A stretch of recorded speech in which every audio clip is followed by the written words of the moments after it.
चलिए नमस्ते दोस्तों। अभी इसके पहले जो अकबर का लेक्चर अपन ने देखा था, अकबर के बारे में बेसिक मैंने आपको बातें समझा दी थी कि जो अकबर था वह भारत देश में कैसे राजा बना और उसका जो जीवन था वह स्ट्रगल भरा जीवन कैसे आगे बढ़ा। अकबर जब राजा बनता है पानीपत के सेकेंड वॉर के बाद, तो अकबर ने क्या किया, वास्तव में तो पता होगा कि उस हेमू से जब लड़ाई हुई थी तो अकबर राजा वास्तव में नाम मात्र राजा बना था, लेकिन रियल में जिसने 4 वर्षों तक उसके संरक्षक के तौर पर काम किया बैरम खान 1556 से लेकर 1560 के बीच में, इन 4 वर्षों में बैरम खान ने अकबर के नाम पर जो युद्ध किया था। अब चूंकि जब बैरम खान की भी मृत्यु हो गई तो फिर भी अकबर के पास 2 वर्षों तक कोई भी शासन मूल रूप से प्राप्त नहीं हो पाया था, चूंकि 1560 से 1562 के बीच में भारत देश में जो शासन रहा है किसका रहा है, वह रहा है किसका, माहम अनगा का या पर्दा शासन या पेटीकोट शासन चलता रहा है। लेकिन फाइनली जब उसके बेटे की हत्या कर दी अकबर ने, तो उसके बाद अकबर के पास 1562 में मूल रूप से भारत की सत्ता प्राप्त हो जाती है और अकबर जो वास्तव में जो राजा बन जाता है 1562 से लेकर के 1605 तक एक राजा के तौर पर भारत देश सत्ता पर काम करता है। अर्थात अपन यूं समझ लें कि भारत देश की सत्ता में अकबर ने जिस लेवल पे काम किया था, जिस स्तर पे काम किया था, वो जो पार्ट था वास्तव में अकबर ने कहां पर किया था, आपका 1562 से लेकर 1605 तक किया था। चलिए अकबर के क्रम से कुछ विभिन्न कामों के बारे में चर्चा कर लेते हैं। अकबर ने कौन सा काम किया था।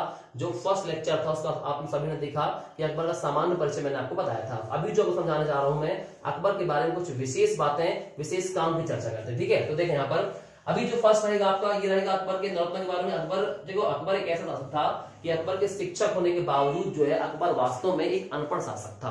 लेकिन कहते हैं कि अगर कोई राजा बहुत मजबूत अगर है, बहुत उसने नाम कमाया है, तो उसके साथ बहुत महान लोग रहे होंगे। तो अकबर जैसे अशोक महान हो गए, अकबर महान हो गए, चंद्रगुप्त मौर्य हो गए या कृष्णदेव राय हो गए, तो जितने भी लोग महान हुए हैं ना, इन महान लोगों के साथ में महान लोगों की टीम हुआ करती थी। व्यक्ति अपने दम पर कभी महान नहीं होता है। अशोक के साथ अकबर के साथ बिल्कुल सेम कहानी थी। तो अकबर ने अपने दरबार में विद्वानों की टीम रखी थी, उनको जो है नवरत्न कहा जाता था। एग्जाम के दृष्टिकोण से बड़ा महत्वपूर्ण फैक्ट है, इनको आप ध्यान से समझेंगे। तो छोटी सी कोडिंग यहाँ पर लिखी है मैंने, तान मान वीर फैजी हटो अब्दुल अबू मुल्ला। आप ध्यान से देख लीजिए, तान मान वीर फैजी हटो अब्दुल अबू मुल्ला लिखा होगा, तो ध्यान से लिखा तानसेन। तो तान से तानसेन हो जाएगा, मान से मानसेन हो जाएगा, वीर से बीरबल हो जाएगा, फैजी से फैजी हो जाएगा, हा से हकीम मुकाम, तो से टोडरमल, अब्दुल से अब्दुल रहीम, ठीक है, अबू से अबुल फजल और मुल्ला से मुल्ला तो राजा। तो ये 9 लोग थे जो अकबर के दरबार में नौरत्न के तौर पर काम करते थे। अब इनके बारे में बेसिक बातें एग्जाम में हमेशा पूछ लेता है जो आपसे बनना चाहिए। तो ध्यान से आप समझें कुछ बातों को आप समझेंगे यहाँ पर कि जो फर्स्ट यहाँ पर लिखा है, क्या लिखा है यहाँ पर, तान लिखा हुआ है। ठीक है, अब जो तान लिखा हुआ है तो तान में देखिए यहाँ पर क्या है, तानसेन है। तानसेन एक वास्तव में उनके दरबार में एक फेमस संगीतज्ञ हुआ करते थे और अकबर ने इनको जो है ग्वालियर की राज समाज से लेकर के आए थे। तो तानसेन का मूल नाम रामतनु पांडे था और इनका संबंध ग्वालियर से था। अकबर ने ग्वालियर से वापस अपने राज्य में बुलाया था और इनकी उपाधि थी तानसेन की कंठाभरण वाणी विलास। अकबर ने जो बात करें आपसे, अकबर जो थे आपके, वास्तव में अकबर ने तानसेन की जो संगीत था उससे इतना प्रभावित हुए थे वो, और कहते हैं कि तानसेन के संगीत में इतनी जो है ताकत थी कि बरसात होती थी, दीपक जल जाते थे। अब उस बात में कितनी सत्यता है ये तो लोग नहीं जानते हैं। तो एक बात ध्यान सब समझना कि जो वास्तव में अकबर थे, अकबर ने उपाधि थी किस पे, यहाँ पर कंठाभरण वाणी विलास की जो उपाधि थी वह किसको दी थी, वास्तव में यहाँ पर तानसेन को दी थी। और तानसेन ने कुछ रचनाएं की थी, उनका नाम था मियां की टोडी, मियां का मल्हार और मियां का सारंग। तो इस तरह से तानसेन के बारे में बेसिक जो 2-3 फैक्ट बनते हैं उनको आपको ध्यान से देख लेना है। चलिए जो नेक्स्ट यहाँ पर लिखा है मान, तो तान मान से होगा मानसिंह हो जाएगा। तो मानसिंह होगा, मानसिंह के बारे में, मानसिंह इनका सेनापति था। आप सभी ने भारमल का नाम सुना होगा, भारमल का नाम सुना होगा, ठीक है। तो इनका संबंध जो है भारमल के जो है घर से हुआ करता था। भगवान दास भारमल का पौत्र था, भगवान दास का बेटा था। आप सभी इनको जो है देखा होगा।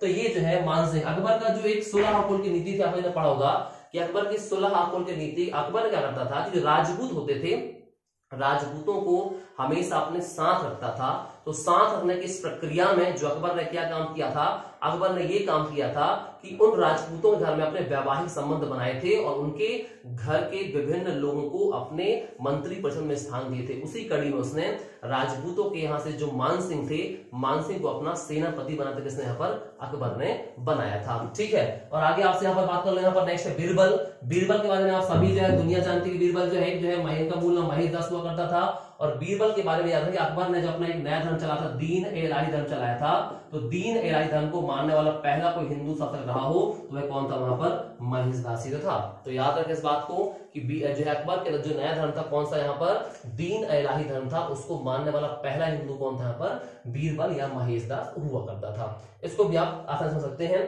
और बाद में बीरबल की मृत्यु जो है यूसुफ जाति के खिलाफ, जो पाकिस्तान वर्तमान का यूसुफ जाति के खिलाफ जो विद्रोह हुआ था उसको जो है नष्ट करते हुए समय जो है उनकी मृत्यु जाती है।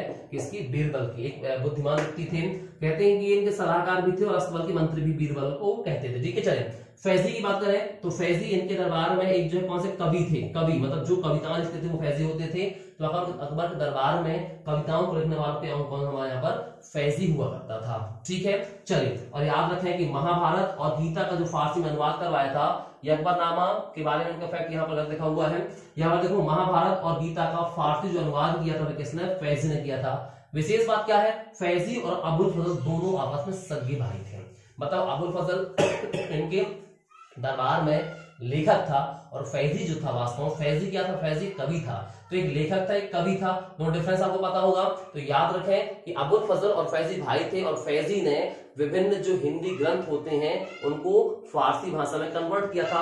और ये बात भली भांति आप परिचित होंगे कि भाई जो मुगल साम्राज्य था, मुगलों की जो राज्य की भाषा में फारसी हुआ करती थी। एकमात्र जो बाबर थे, बाबर ने अपनी जो बाबरनामा में तुर्की भाषा में लिखी थी, बाकी पूरे साहित्य जितने हैं मुगलों के सब किसमें, फारसी भाषा में। तो ध्यान से समझिए यहाँ पर, तो जो फैजी था उसने महाभारत और गीता का फारसी में अनुवाद करवाया था, ये उसका मूल पॉइंट है। फिर हास्य होता हकीम हुकाम, तो एक विश्वास पात्र मित्र था और अकबर का सलाहकार था कौन सा, हकीम हुकाम। ठीक है, नेक्स्ट यहाँ पर टोडरमल। टोडरमल बहुत बुद्धिमान व्यक्ति थे और इनके ही दम पर जो है साम्राज्य का जो वित्त राष्ट्र था वह बहुत अच्छा चला था। तो टोडरमल जो है वित्त मंत्री थे और इनके ही काम जो धैसाला बंदोबस्त के जनक थे। धैसाला बंदोबस्त क्या है अभी आगे समझाऊंगा आपको मैं। तो अकबर का समझ लीजिए कि अकबर के दरबार में जो टोडरमल थे ये वित्त मंत्री थे और इन्होंने धैसाला बंदोबस्त को शुरू किया था। एक टैक्स सिस्टम था। एक्चुअली देखो भारतीय इतिहास में अलाउद्दीन खिलजी को फॉलो किया शेरशाह सूरी ने, और शेरशाह सूरी को फॉलो किया अकबर ने। एक राई सिस्टम था, राई टैक्स वसूलने का जो नया सिस्टम था, राई था, उस राई को फॉलो किया था शेरशाह सूरी ने और उसी को फॉलो किया था अकबर ने, है ना। तो उसको बाद में जो चेंज करवाया था, उस सिस्टम को चेंज करवाया था टोडरमल ने चेंज करवाया था। बड़ी विशिष्ट व्यक्ति थे। नेक्स्ट अब्दुल रहीम खान खाना, ये बैरम खान के बेटे थे। अकबर, मैंने कहा था अकबर दिल से बहुत अच्छा आदमी था, उन्होंने जो है बैरम खान के बेटे अब्दुल रहीम को भी खान ए खाना को दी थी। और मैंने आपको पिछले लेक्चर में समझाया था कि खान ए खाना कोई नाम नहीं था, ये अकबर ने बैरम खान को भी बाई दी थी, उसके बेटे को भी बाई दी थी। तो अब्दुल रहीम हस्ता, यही आदमी बाद में रहीम दास के नाम से फेमस हुए। और रहीम के दोहे आप देखते हो, रहीम के दोहे जो आप पढ़ते हो वह अब्दुल रहीम खान खाना के हैं। ठीक है, ये बैरम खान के बेटे थे और इनको अपना जो है क्या है एक सलाहकार बनाया था। और बाबरनामा, मैंने कहा बाबरनामा जो तुर्की भाषा लिखा गया था, उस बाबरनामा को फारसी भाषा से कन्वर्ट कर दिया। वे कौन थे वहां पर, अब्दुल रहीम खाना थे और बहुत सारे दोहे ने लिखे थे। ठीक है, इस बात है अबुल फजल की आपसे बात कर लूं मैं। तो अबुल फजल और फैजी दोनों आपस भाई थे, क्लियर है। तो दोनों आपस में भाई थे अबुल फजल, और यहाँ पर कौन से हमारे यहाँ पर ये दोनों सगे सगे भाई हुआ करते थे। और याद रखें कि आईने अकबरी की रचना अकबर का सबसे करीबी कहते हैं वास्तव में कौन था, अबुल फजल ही था। तो आईने अकबरी, अकबर के जीवन पर जो लिखा गया आईने अकबरी थी, उसके लेखक कौन थे यहाँ पर, अबुल फजल ही तो थे। अकबर इसकी मृत्यु के बाद अपने बेटे पर ये इनाम समझे थे, भाई इसको जिंदा है मुर्दा लेकर जाओगे इनाम दूंगा, मैं इतना प्रेम करता अबुल फजल से, अकबर जो है प्रेम करता था। तो याद रखें कि अबुल फजल बहुत विशिष्ट थे और उसका जो धर्म था दीन ए इलाही धर्म था। उस धर्म का प्रमुख प्रचारक, ये कहते हैं मुख्य पुरोहित जो कहते हैं, अकबर ने अबुल फजल को ही बनाया था। तो एक विशेष बात थी जो आपको समझना चाहिए इसके अबुल फजल के बारे में। ठीक है, चलिए, और इसकी हत्या जो है इनके बेटे जो है किन्ने, जहांगीर ने करवा दी थी। ठीक है, वीर सिंह बुंदेला से करवा करके, बुंदेला सदक थे, बाद में उनकी कहानी बता दूंगा। नेक्स्ट मुल्ला दो प्याजा, लास्ट में मुल्ला दो प्याजा। तो मुल्ला से होता है मुल्ला दो प्याजा, यहाँ पर एक सलाहकार थे, ये इनको ना खाने में दो प्याज बहुत पसंद थे, तो इनको नाम मुल्ला दो प्याजा पड़ गया, कोई अलग से उपाधि नहीं थी, नाम जस्ट पड़ गया। तो याद रखें अकबर के नौरत्नों में जो 9 नाम थे, एग्जाम प्रश्न हमेशा यहाँ से पूछता रहता है, बड़ी बेसिक सी बात है। ठीक है, तो इन सभी को अच्छे से आप पढ़ेंगे, इनके बारे में आप याद रखेंगे, जो भी फैक्ट आपको लगता है कि महत्वपूर्ण है नोट डाउन करेंगे और दिमाग में जरूर से आप उसको रखेंगे। ठीक है, मिलता हूं आपसे मैं। जय हिंद, जय भारत।